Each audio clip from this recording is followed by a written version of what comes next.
morning, Black America. This is your boy V Gray on 5-Minute Moments of Truth. I'm going to be hollering at you today about something real strategic, something that's off the chain. Check this out. Just earlier this week, I went to a high school and I had to go and holler at some high school students. I was driving down the street and I saw something that was extremely disturbing to my eye. What I saw was some people who looked just like us who was pushing a shopping cart down the street. They had 3 kids with them. So you know what I did? I pulled over, got something out the pocket, I broke them off. I went back to my car and this thought came to me. And the thought was, man, the most poorest person on the face of this earth is not the person who doesn't have money in their pocket, but a dream in their head. I want to talk to you today about dreaming bigger than you can possibly achieve. Go get a pen and a paper, write it down. Your boy gonna be lecturing. I'm talking about dreaming bigger than you can possibly achieve. You may be wondering, man, why is he in this open vacant lot? The reason I'm in this open vacant lot, because in the next 8 months, they gonna build a retail store right here. Check this out. What you gonna build in the next 8 months? Yeah, so I'm gonna tell you how to build your dream. Check this out. The first thing that you gotta do if you're gonna build your dream, you gotta have tools. So the first tool that you need is your wrench. Let me tighten up this thought that I wanna give you so you don't lose it. Yeah, let me tighten up. You need your wrench. Check this out. The first thing is you gotta have the willingness to become. I'm going to say it again. You got to have the willingness to become. See, the problem with a lot of our youth and even some of us parents is we want to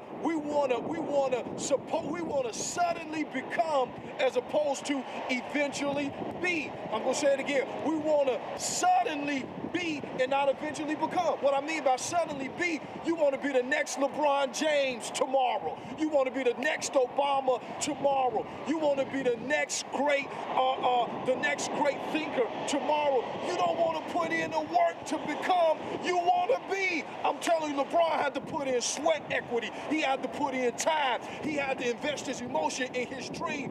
You just can't talk about it. You got to be about it. That's the first thing. You got to eventually, you have to embrace eventually becoming. The next thing that I want you to know is that you got to have this here. You got to have your hammer. I want to knock this into your head. I want to beat this into your head. You got to make a decision. I'm going to tell you like this. The decisions that you live by create the world that you live in. So if you're going to change the world that you live in, you got to change the decisions that you live by. I'm telling you, decision making is important. No decision is a decision not to decide. I'm going to say it again. No decision is a decision not to decide. You got to make a decision and you can't let somebody make the decision for you. You know what the problem is? It's 2 things I've been saying. If you're not getting what you want from your dream, it's either number 1, you're not really seriously about what you want from your dream, or number 2, you trying to bargain the price.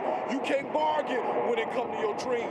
Real talk. Now the last thing that I want you to know is you got to have your wrench and you got to also have your hammer. But the third part, which is really important, is you have to get rid of all of the nails. I want you to look at this. You got to get rid of all of the nails. I want you to look right in my hand, boy. You got to get rid of all of the nails. Let me break it down. I was reading a story about 2 weeks ago.